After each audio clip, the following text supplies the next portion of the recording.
Swear, I wear the shirt every single time I want to make a video. One sec. So in the last video I made, remember when I said I was going to make a video talking about top surgery and then I never did? See, at the time I didn't have anything to say, but now that it's 2 weeks and 5 days away, I kind of have a lot to say.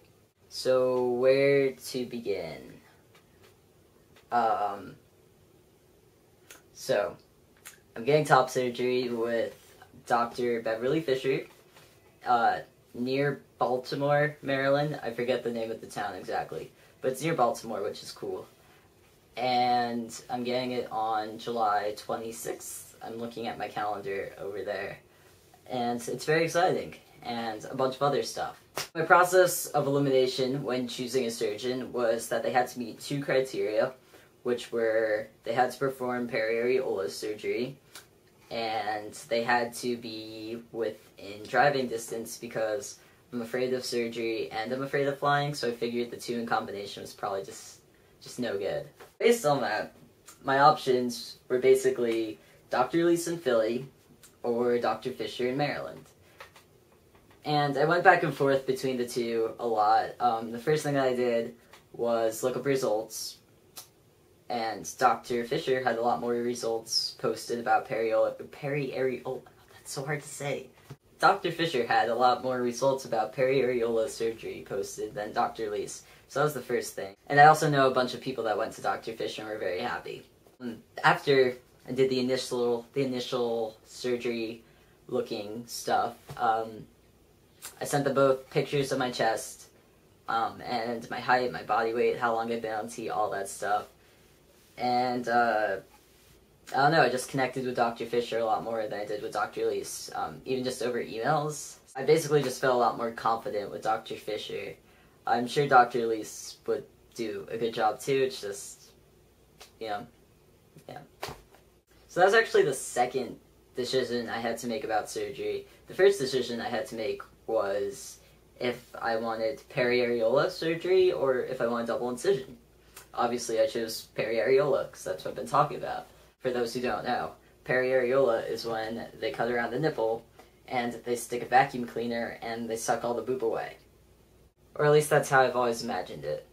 And with double incision, they do something where they cut under here and do something and get the boob away and pull down the skin. The main difference is with periareola, you don't have the scars underneath, but you have a lot more likely of a chance of the chest not contouring perfectly.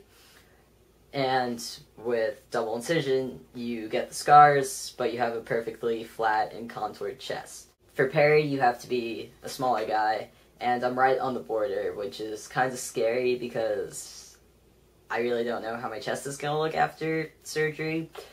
But the decision basically came down to I'd rather have a not perfectly contoured chest than have the scars underneath, because I feel like with all of the media exposure of trans people, you know, scars basically say, you know, hey, I'm trans. Which isn't true. I mean, I'm sure there's lots of surgeries that you can get that would leave scars like that, but I know that I would always be self-conscious of it.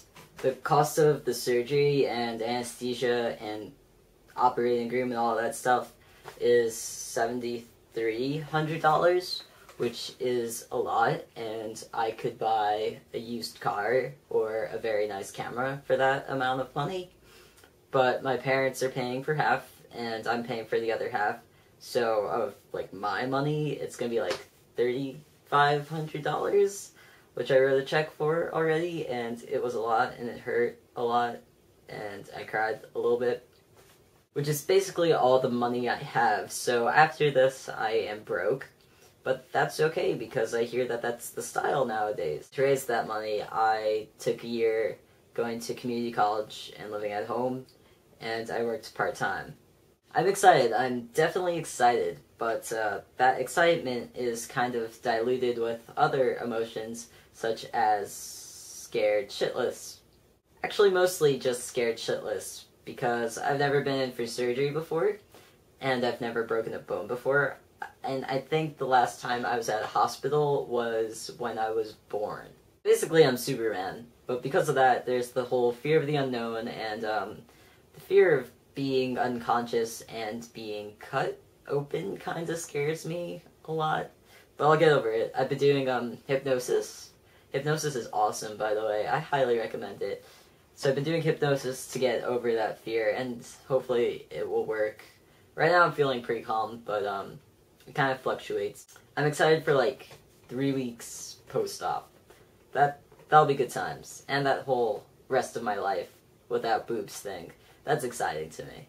But the initial surgery part, not so much. Forgot to mention I had to go back into gender therapy for a letter because the letter that I had was from 2009 and it was from my first gender therapist from when I was still in high school, and it just said that was recommending me for testosterone, and Dr. Fisher requires a letter, and me and my parents also thought it'd be a good idea for me to see someone, make sure I'm still sane, you know, all that good stuff. And I think that was, you know, good precautionary measure. Answered a lot of my questions, subsided some of my fears. And she also wrote me a new letter. So now I have my testosterone letter and I have my surgery letter.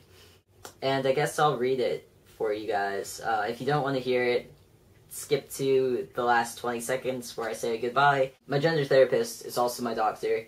If you go to one of my second to last video where I'm arm wrestling, that's my doctor, therapist, family doctor. I call her my trans doctor because she's just in charge of everything. She's the person that prescribes me hormones, and she's also my therapist. So she wrote me this letter. It's kind of long. I'm kind of impressed. You know, single-spaced, page and a quarter. It's impressive. Reason for referral. Client is an 18-year-old natal female who identifies as male and who hopes to have bilateral mastectomy as part of his gender transition.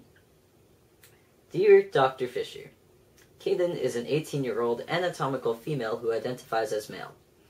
I am referring him for evaluation for bilateral mastectomy, top surgery, it's in quotes, as part of his sex/gender reassignment. Caden has been a client of mine since October 19, 2009. At that time, his therapist referred him to me for hormone replacement therapy. Caden has been seeing his therapist for help with issues concerning his gender identity and dysphoria for several years.